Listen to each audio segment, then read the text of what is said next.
As with all things in Sweden, the art of negotiation will revolve around moderation.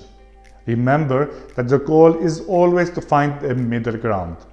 Even if you go into a discussion with a personal objective, in Sweden you will be expected to accept some of the conditions of the person you are speaking with as well.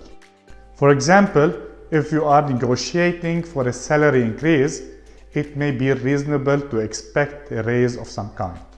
However, it is equally likely that it won't be the entire sum that you are requesting. Instead, you will tell your boss what you want, they will tell you what they want, and together you will try and find conclusion that is pleasing to both of you. Aggression is never acceptable in a Swedish negotiation.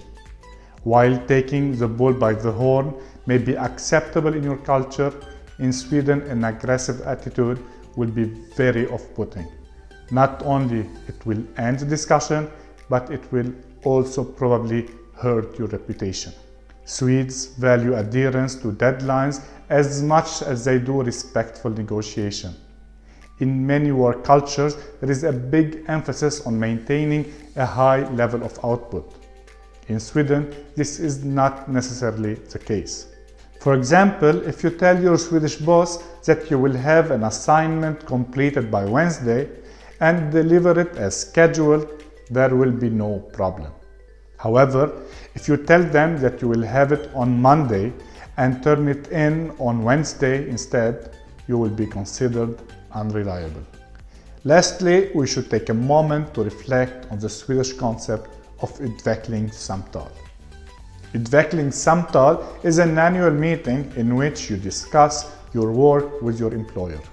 The conversation is usually used to determine direction for the future.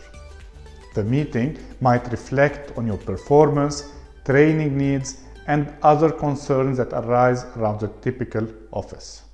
The tone of this meeting is civil and attentive, just like any other Swedish meeting.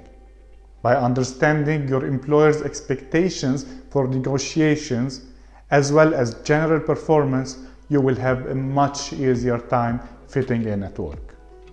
Remember, when in doubt, be moderate, respectful, and efficient. These qualities are always appreciated in Sweden.